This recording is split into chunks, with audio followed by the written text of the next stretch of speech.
Hello YouTube, I am Prepper Princess, the author of Living on Almost Nothing. If you are interested in purchasing my book, I will leave a link down in the description box below. My red and black plaid shirt fits again. Yes. So I guess I'm losing weight. I'm not looking on the scale, but everything is fitting much looser now, which is a really good thing. All right, so today I'm going to talk to you guys about how many do I have here? Top 20 things to do to save money on groceries. I'm sure that there's going to be plenty of people on here who already do these 20 things. There's going to be some people on here who say like, oh, I didn't think of that. That's great. So we're going to go ahead and take a look and find out.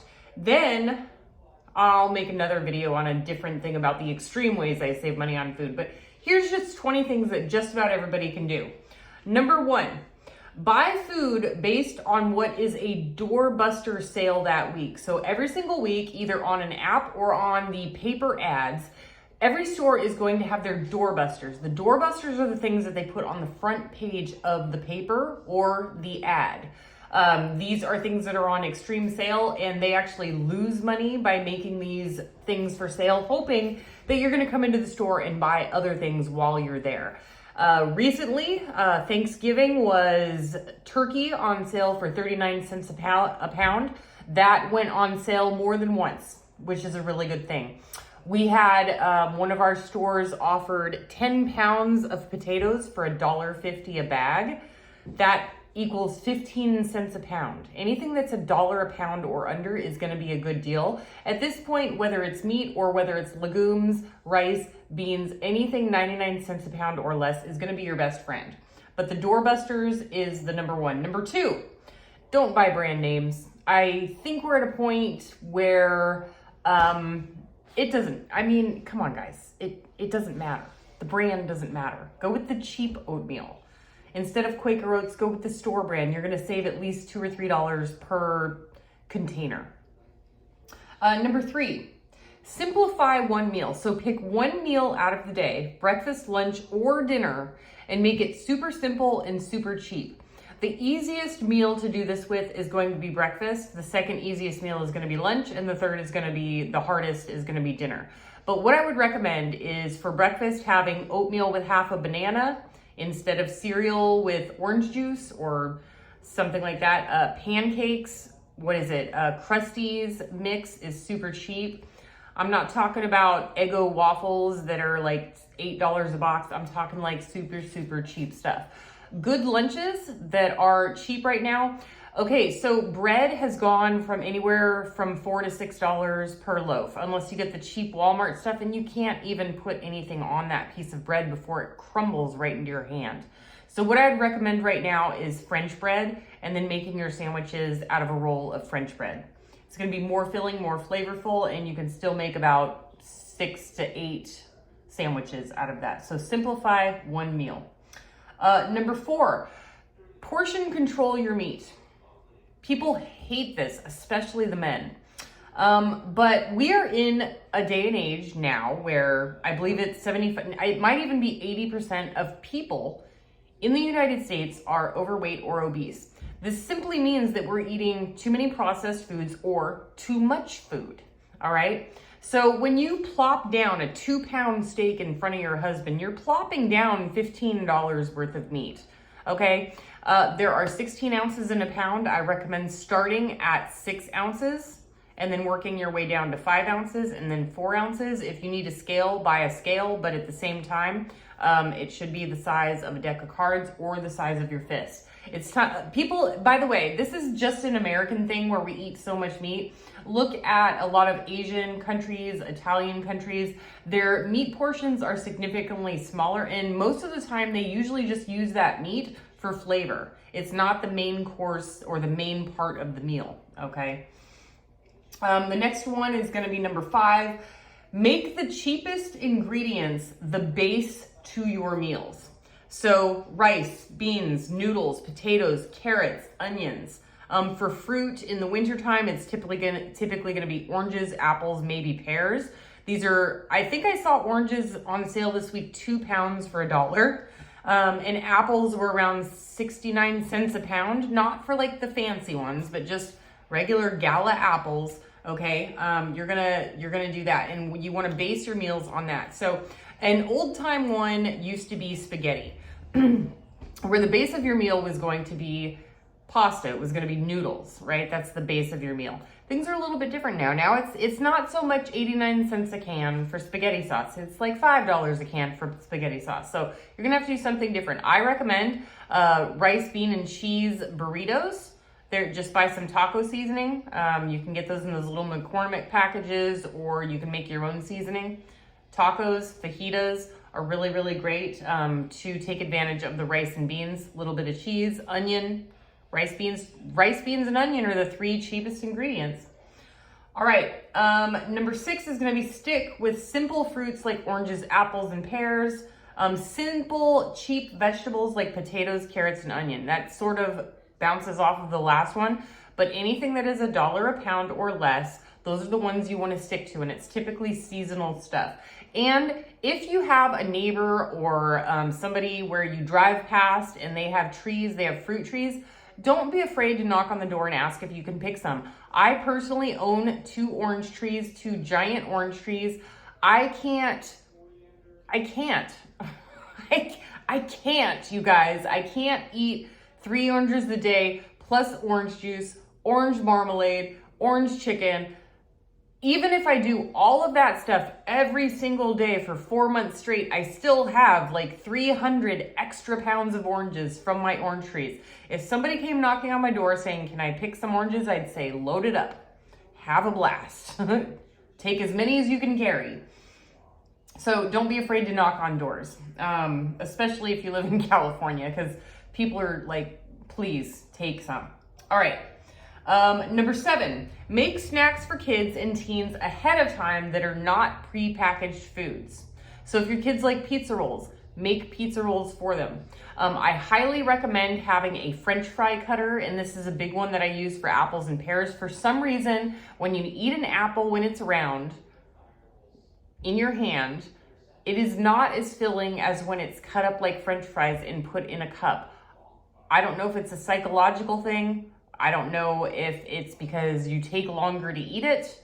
I don't know what it is. It tastes more filling. That's what I gotta say, okay? You can also do stuff that's microwavable. You know, you make some cubed up potatoes, and then, you know, leave some sour cream and cheese and onion or whatever in the fridge and just top it off and say that's your snack for the day. Stuff like that, okay? Number 8, skip all prepackaged foods. Make your own everything, kind of going off of the last one. French fries, don't buy that frozen French fry stuff for like $6. A potato's like a nickel, okay? Number 9, cut your own fruit and vegetables. You are charged 4x for pre-cut fruit and vegetables. So when you go into the store and they have those beautiful containers of watermelon and pineapple and maybe a couple of grapes sprinkled on top, you're paying at least 4x. For those fruit bowls, it's more like 10x, because you can buy a pineapple for $2 or $3, a watermelon, a personal sized one for $2 or $3, and then a bunch of grapes for $2 or $3. That's $9. Yes, it's more upfront, but instead of paying $6 for one fruit bowl, you're paying $9 for all the fruit, and you could make 5 fruit bowls or 10 fruit bowls. You could make a lot more. Let's see. Number 10, if you garden, of course, incorporate anything and everything you can into your food. For me, during the wintertime, it's not really gardening season, but I've got plenty of purslane that goes into just about everything. Purslane is something that they eat a lot in Greece and the Mediterranean, and to me, it tastes like crunchy spinach. It's one of the very, very few vegetables that is considered a weed, and it has omega-3s. Who knew? Who knew that any vegetables could have omega-3s? But it's one of the very few that has it, and I incorporate it into literally anything and everything I can. It pretty much takes the place of lettuce for me, because it's got that crunch, lettuce or spinach. And yes, I am growing lettuce and spinach, it just hasn't come in yet. Okay, so number 11, this kind of bounces off number 10. If your kids hate vegetables, hide them in the food. So that means sauteing your spinach into the burrito. Or sauteing it into the fajitas. Just make it a part of the meal and wrap it up so they can't see it. This will give them all the vitamins, minerals, and amino acids that they need, and it is also going to add extra calories. Maybe it'll make them fuller a little bit faster. I know that kids eat like crazy. I'm not a big eater, but kids can eat quite a bit. All right. Number 12, buy in bulk if it makes sense for you. If it makes sense. So if it doesn't make sense for you, don't buy in bulk. I personally have never had a Costco card. I take that back. I had a Costco card for 1 year because I thought that you needed a Costco card to get into the food court to get their pizza. Turns out at the time you didn't. I don't know if that's still true, but at the same time, I don't believe in paying for the opportunity or paying for the privilege to shop for a corporation. It's backwards to me. So I don't shop at Costco. I don't know if Sam's Club requires a membership, but buying in bulk, you can do a lot at Winco if you live on the West Coast. They have these amazing bulk bins. I always buy beans in bulk, rice in bulk, and hash browns in bulk. They also do everything from white bread flour to bread flour and cake mix stuff and pancake, everything. I'm just saying, Winco is gonna be your friend if you are a bulk shopper, but only if it makes sense for you. All right. Number 13, anything that's $1 or less should be the base of your meal. We sort of already went over that. Number 14, stop drinking soda or drink it much, much less. I always keep 1 7-Up in my fridge. I used to also keep root beer in my fridge that I could use in my crock pot recipes. I sort of went away from the root beer thing. I do keep 1 7-Up in the fridge along with saltines in the cupboard because when you're sick, 7-Up and saltines is what makes you feel better, but haven't had to use them yet. But soda is just like the biggest. I'm not a soda drinker. I'm a coffee drinker. So I don't really get paying $12 for a 12 pack of soda. That's $1 per soda.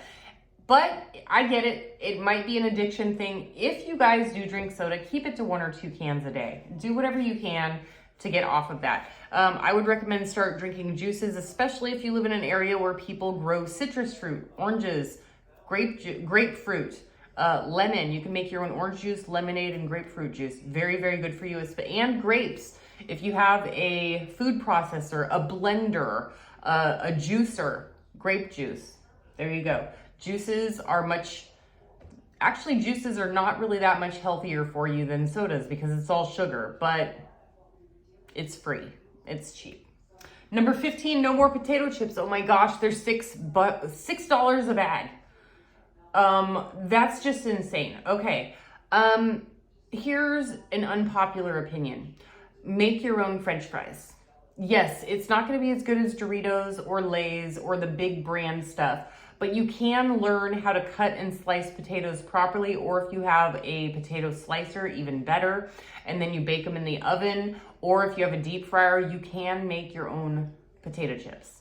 But I'm not paying $6 a bag. There is a limit. There is a limit to what I'll pay. $6 a bag, y'all. You are tripping. Number 16, sort of bounces. Get that old juicer out. Get Jack LaLanne back out of the closet. Start doing those juices instead of the sodas. Number 17, if possible, pre-make your breakfast. Muffins are super cheap to make. You can get Jiffy Mix. And I'm not just talking about the little Jiffy Mixes where you make like 6 muffins. I'm talking like the big Jiffy Mixes. Like you can get a huge thing of Jiffy Mixes.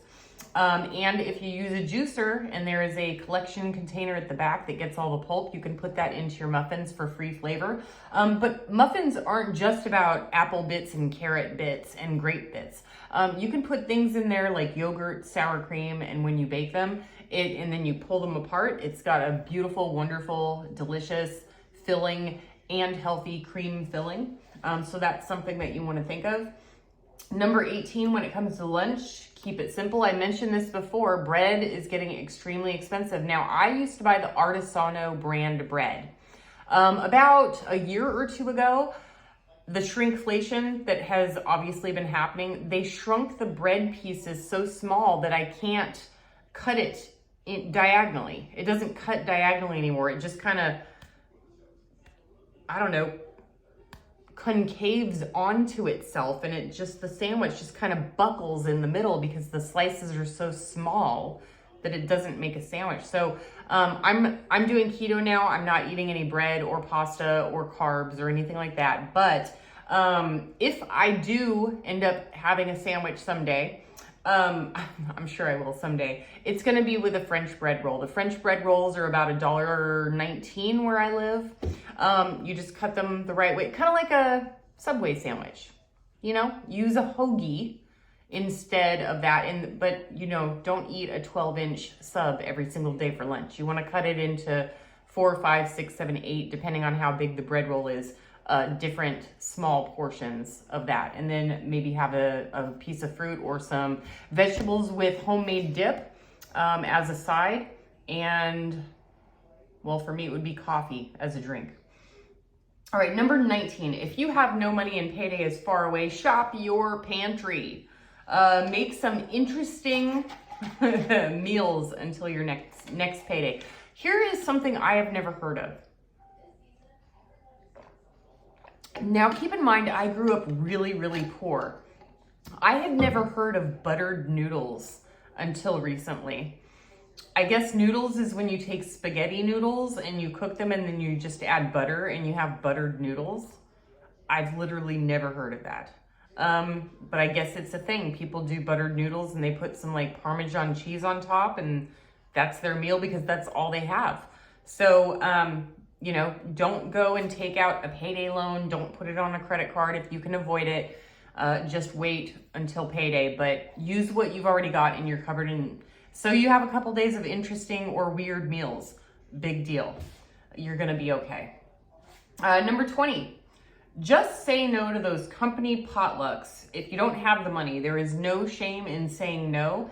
And no is a complete sentence. No explanation is necessary. I remember it. I almost always attended these potlucks and I hated it every single time.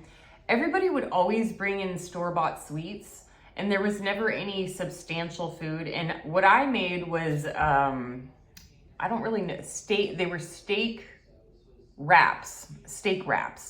You know, you make the tortilla, you put the whipped cream cheese on it, you barbecue some steaks and you put in some red bell pepper and onion. And mine was like super substantial and it cost me a lot of money because that's what I always assumed other people would be bringing substantial stuff. But no, it was like cookies, cupcakes, potato chips, soda, and then I was always the only one who brought anything substantial. So I got really peed off. I don't know how I got really angry at doing that. And then I just finally said, I'm not doing this anymore. I'm not part of the potluck. And people were pretty upset because ironically, about just a month or so after that, they just stopped potlucks altogether because nobody brought anything good. They just brought junk. So it just kind of stopped. But you are not obligated to join these potlucks. And that is the same for these stupid, it's Sally's birthday over in accounting who you've never met. Do you want to put a donation towards getting her something who you've never met? Like, no, no. You're not obligated. No is a complete sentence. No explanation required. All right, folks. I hope that this information has been useful to you. Don't forget to check and make sure that you are not only subscribed, but that you are getting notifications. I'm getting a lot of people in the comment section telling me that they are subscribed to my channel and YouTube is just unsubscribing them out of nowhere or not sending them the notifications.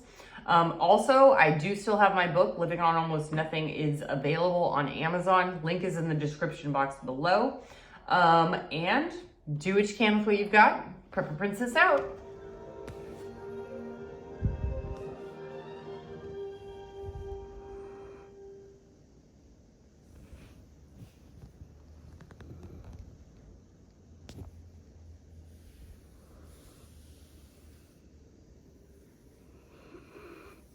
Legend has it that it was written by the Dark One.